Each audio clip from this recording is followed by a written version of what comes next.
Assalamualaikum warahmatullahi wabarakatuh. Waalaikumsalam warahmatullahi wabarakatuh. Baik Bu Rati, izin untuk memimpin untuk teman-teman semuanya. Sebelum kita memulai pembelajaran kita pada hari ini, alangkah baiknya kita berdoa menurut agama dan kepercayaannya masing-masing. Doa dimulai.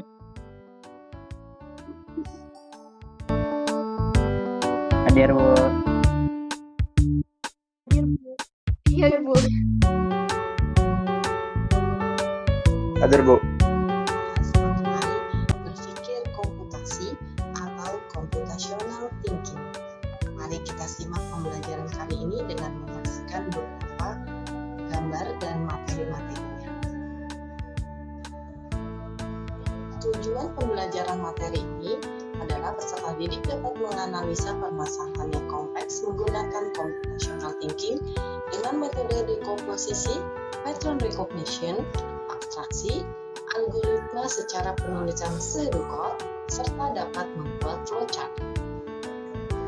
Maka kalian tahu bahwa otak manusia adalah sebuah keajaiban yang diberikan Allah untuk semua makhluk hidup di bumi ini. Namun, setiap orang memiliki kemampuan yang berbeda-beda, walaupun dasarnya adalah sama. Kenapa nak? Ada apa? Letak pembeda itu kalian tahu anak-anak? Ya, benar. Terletak pada bagaimana kita sering melatih kemampuan dasar tersebut. Gambar yang B, Bu. Iya.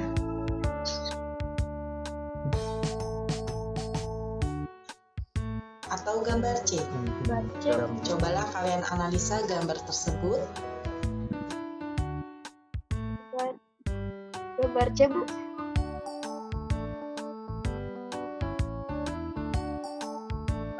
Tiga-tiganya Bu.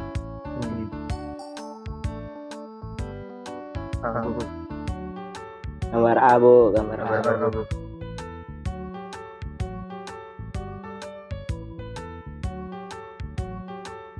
Kita masuk kepada materi. Ibu akan tanya satu persatu atau random. Pakai. Pakai Bu, pakai. Pakai juga. Pakai Bu, pakai.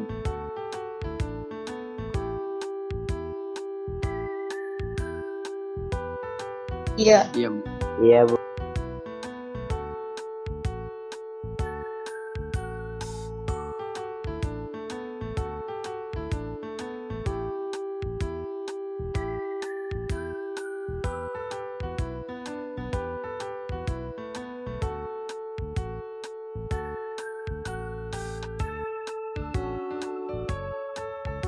Ya. Urutan. Iya, terurut. Iya Bu. Susun.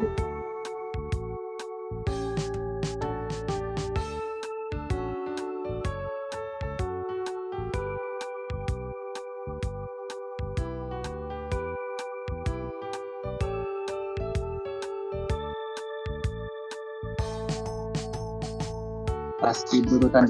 Urutan Bu.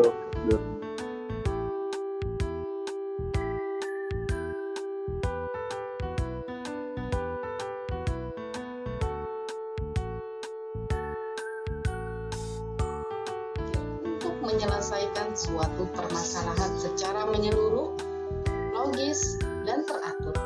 Berpikir komputasi adalah teknik pemecahan masalah yang sangat luas wilayah penerapannya. Bukan hanya untuk menyelesaikan masalah seputar ilmu komputer saja, melainkan juga untuk menyelesaikan berbagai masalah di dalam kehidupan sehari-hari. Jadi, mari anak-anak kita mempelajari computational thinking dengan berdasarkan apa yang telah disampaikan tadi. Berpikir komputasi memiliki dua definisi yang bisa dipakai, ya nak ya, yakni apa? Computational thinking adalah cara proses dan metode berpikir yang tidak ada sangkut pautnya dengan teknologi. Ya, tanpa teknologi bisa dikatakan dengan computational thinking. Kemudian yang kedua, computational thinking adalah cara pemecahan masalah yang disusun untuk bisa menyelesaikan dan diterapkan oleh komputer dan manusia. Seperti itu ya. Baiklah anak-anak, sekarang kita mempelajari mengenai 4 metode yang digunakan untuk berpikir komputasi, meliputi decomposition atau dekomposisi, pattern recognition,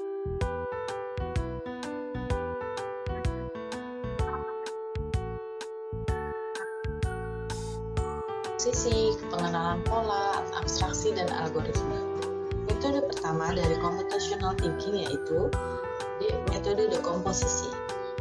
Ya, metode dekomposisi apa itu?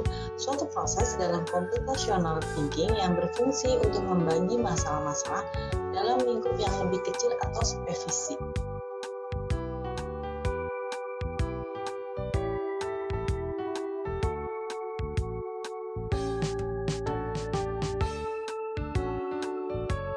Spesifik. Dekomposisi recognition.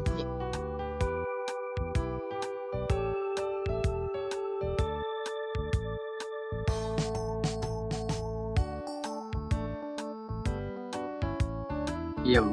Iya, Bu. Iya.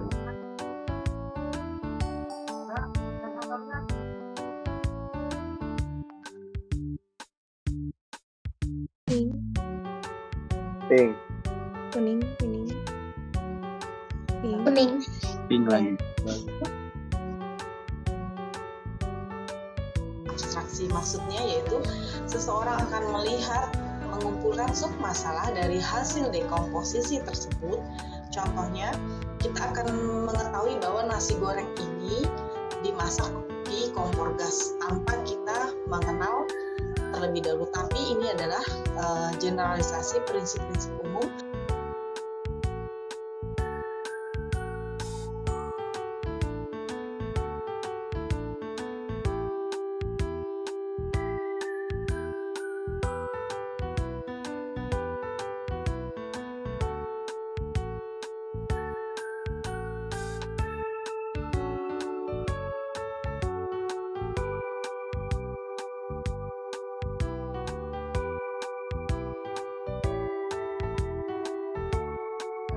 Jadi terima kasih banyak Bu Rati atas penjelasannya juga tadi, atas materinya.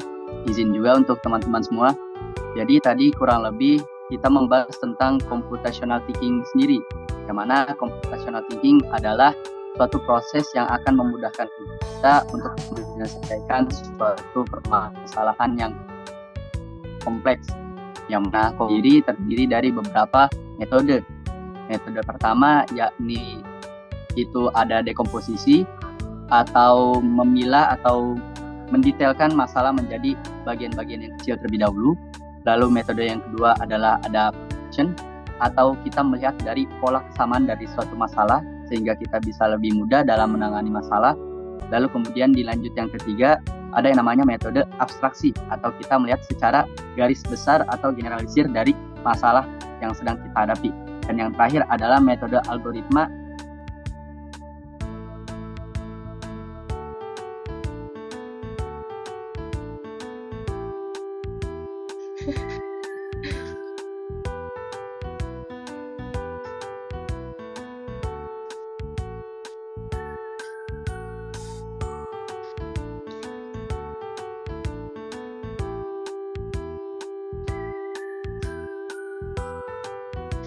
Udah, Ibu.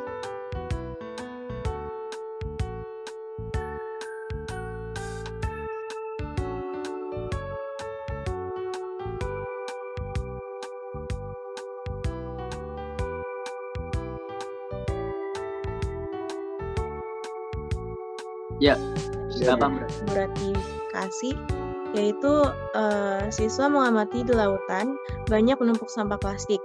Hewan laut banyak yang mati, dan kita harus cari solusi dengan menggunakan 4 metode yang udah dijelasin tadi.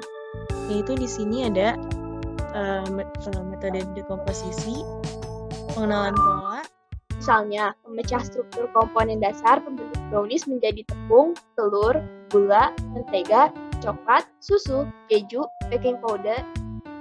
Masih boleh, Bu? Oke, Bu, siap. Dari teman-teman kelompok 1 sendiri, perasaannya bagaimana setelah selesai berdiskusi? Apa ada kendala gitu? Kayak, soalnya kan kalau kita ngebayangin computational thinking tuh kayak wah susah ngebayanginnya. Terus teman-teman gimana diskusi? Ada kendala nih? Kalau untuk kendalanya sendiri sih ada ya, kita tadi awalnya cukup bingung untuk konsepnya gimana, namun setelah diskusi akhirnya menemukan hasil dari pertanyaan itu jawabannya gimana berdasarkan yang materi yang sudah dipaparkan oleh Bu Rati sebelumnya lewat YouTube video dan juga penjelasan dari Bu Rati sendiri itu kita kembangkan lalu kita masukkan di dalam diskusi berdasarkan pertanyaan yang sudah diberikan. Nama saya Jenderal Farisi dan rekan Saya Arya Ditya Diputra. Saya Dan Manuel. Jadi untuk analisa aktivitas seorang petani kebun sayuran berdasarkan tahapan-tahapan computational thinking, saya bisa menjelaskan dan memecah analisa tersebut dengan metode dekomposisi.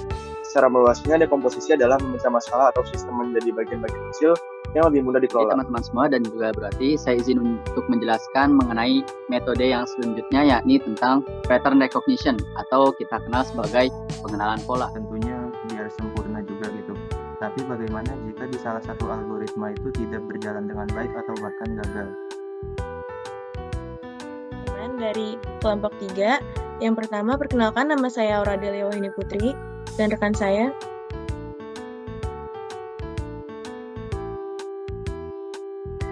Rekan saya Nafa Zaita Faza dan Askia Nasma Bilqis. Oke, di sini saya dan kelompok saya akan menjelaskan tentang soal yang udah dikasih sama Bu Rati sebelumnya, yaitu solusi untuk mengurangi penumpukan sampah di lautan yang menyebabkan banyaknya hewan laut yang mati dengan menggunakan 4 metode. Jadi algoritma sendiri adalah serangkaian langkah atau prosedur untuk menyelesaikan masalah, di mana berikut merupakan beberapa algoritma yang dapat kami terapkan. Yang pertama ada algoritma pengurangan sampah plastik, yaitu dengan mengedukasi masyarakat tentang bahaya plastik dan kampanye Semangat. Terima kasih berarti atas pertanyaannya. Saya ingin merefleksi dari pembelajaran pada hari ini. Mungkin pengalaman dan pembelajaran yang bisa saya petik pada pertemuan hari ini itu saya jadi tahu ya Bu, ternyata tuh seberat apapun masalah yang kita hadapi, cara kita ngeresponnya tuh banyak. Jadi kita nggak bisa terjebak dalam satu masalah, tetapi sebenarnya tuh banyak sekali solusi yang bisa kita lakukan untuk mengatasi masalah tersebut. Di antara tadi kan ada dekomposisi, lalu dan lain-lainnya. Jadi menurut saya keempat metode tersebut sangat dapat membantu dalam memecah masalah tersebut hingga terselesaikan. Sebelum kita tutup pembelajaran kita pada siang hari ini, alangkah baiknya kita berdoa terlebih dahulu. Berdoa menurut kepercayaan dan agamanya masing-masing. Berdoa dimulai.